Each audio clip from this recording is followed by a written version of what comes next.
ഒടുവിൽ കോൺഗ്രസിലെ നാളിതുവരെ പിന്തുടർന്നു വന്ന പാരമ്പര്യം തുടർന്ന് കണ്ണീരോടെ പടിയിറങ്ങേണ്ടി വരുമോ നിലവിലെ KPCC പ്രസിഡന്റായിരുന്ന കെ സുധാകരനും?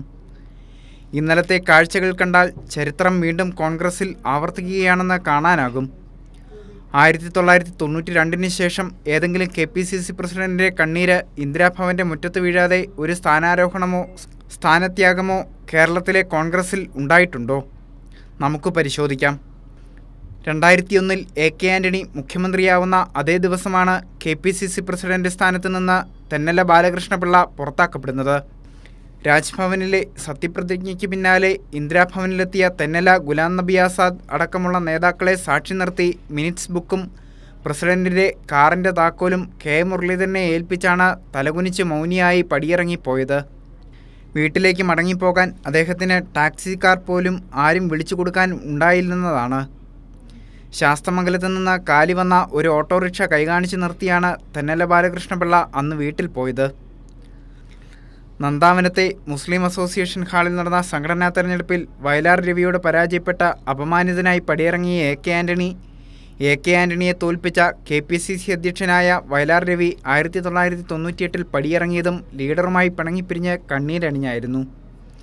ഇന്ന് കാണുന്ന ഇന്ദിരാഭവന് പിന്നിലെ വലിയ ഓഫീസ് കെട്ടിടം പണിതുയർത്തിയ പഴയ KPCC അധ്യക്ഷൻ കെ മുരളീധരന് 2010 വീണ്ടും കോൺഗ്രസിൻ്റെ 4 മെമ്പർഷിപ്പ് കിട്ടാൻ ഒട്ടകം സൂചിക്കുഴലിൽ കടക്കുന്നതിനേക്കാൾ അധ്വാനം വേണ്ടി വന്നതു എന്നതും ചരിത്രം. കെ മുരളീധരന് പകരം വന്ന PP തങ്കച്ചനാകട്ടെ പിന്നീട് TV-യിൽ ബ്രേക്കിംഗ് ന്യൂസ് കണ്ടാണ് താൻ KPCC പ്രസിഡന്റ് സ്ഥാനത്ത് നിന്ന് പുറത്തായ വിവരം അറിഞ്ഞത്. PP തങ്കച്ചന് പകരം KPCC പ്രസിഡന്റായ രമേശ് ചെന്നിത്തല മാത്രമാണ് അല്പമെങ്കിലും സ്വസ്ഥതയോടെ ആ കസേരയിൽ അമർന്നിരുന്നിട്ടുള്ളത്.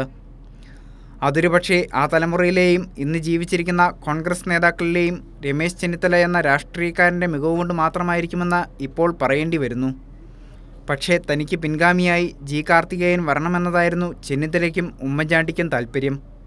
പക്ഷേ ഇരുവരെയും ഞെട്ടിച്ച് VM സുധീരൻ അവരുടെ തലയ്ക്ക് മുകളിലൂടെ ക്രാഷ് ലാൻഡ് ചെയ്യുന്നതാണ് കണ്ടത്.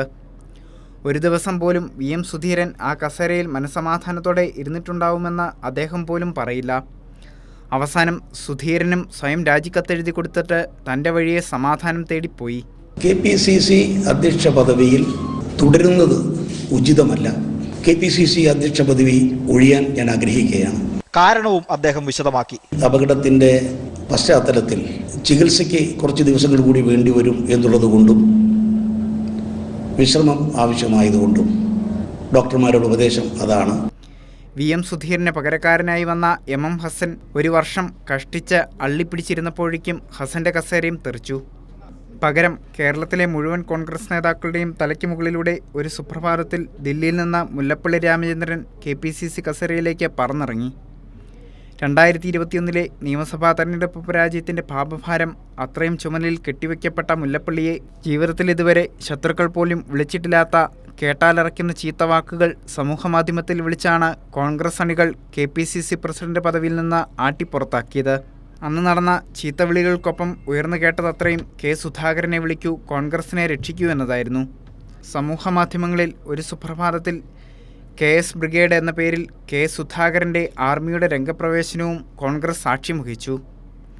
സുധാകരനെതിരെ നിൽക്കുന്നവരെല്ലാം ബ്രിഗേഡിൻ്റെ തെറിയഭിഷേകം ഏറ്റുവാങ്ങുന്ന സ്ഥിതിയായിരുന്നു.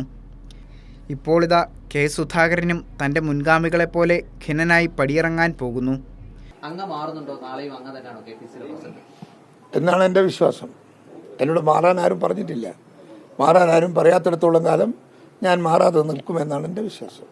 ഡൽഹി നടന്ന ചർച്ചയിൽ താങ്കളെ മാറ്റുന്നതുമായി ബന്ധപ്പെട്ട് എന്തെങ്കിലും വിഷയം ഒരു ചർച്ചയും നടന്നിട്ടില്ല. താങ്കളുടെ അനാരോഗ്യം ആണ് പ്രശ്നം? അതൊന്നും നടന്നിട്ടില്ല. അങ്ങനെ ഒരു ചർച്ചയും നടന്നിട്ടില്ല. അനാരോഗ്യം ഉണ്ടെന്ന് കേസിന് തോന്നുന്നുണ്ടോ? എനിക്ക് തോന്നുന്നില്ല. എനിക്ക് തോന്നുന്നുണ്ടെങ്കിൽ മരുന്ന് കഴിക്കുമല്ലോ. രാഹുൽ ഗാന്ധിയുമായി അങ്ങ് ചർച്ച നടത്തുന്നു, മണിക്കൂറുകൾ നീണ്ട ചർച്ച നടത്തുന്നു. കേരളത്തിന്റെ രാഷ്ട്രീയമാണോ ചർച്ച ചെയ്തത്? കേരളത്തിലെ ഒരു നേതൃമാറ്റമാണോ ചർച്ച ചെയ്തത്? കേരളത്തിന്റെ രാഷ്ട്രീയം. ചുറ്റും ഇന്നലെ വരെ ഉണ്ടായിരുന്ന ആൾക്കൂട്ടമില്ല. സൈബർ ലോകത്ത് വെട്ടിക്കിളികളെപ്പോലെ പറന്നു നടന്ന KS ബ്രിഗേഡ് പോലും കെ സുധാകരന് വേണ്ടി പ്രതിരോധം തീർക്കാനില്ല.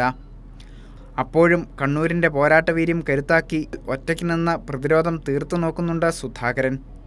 പക്ഷേ ഏതു നിമിഷവും ആ കസേരയിലേക്ക് മറ്റൊരാൾ കയറിയിരിക്കുമെന്നത് സുധാകരൻ്റെ ശരീരഭാഷയിൽ പോലും പ്രകടമായി കാണാം. ചരിത്രം ആവർത്തിക്കുകയാണ്. കോൺഗ്രസിൽ ആദ്യം ദുരന്തമായി, പിന്നീട് പ്രഹസനമായി.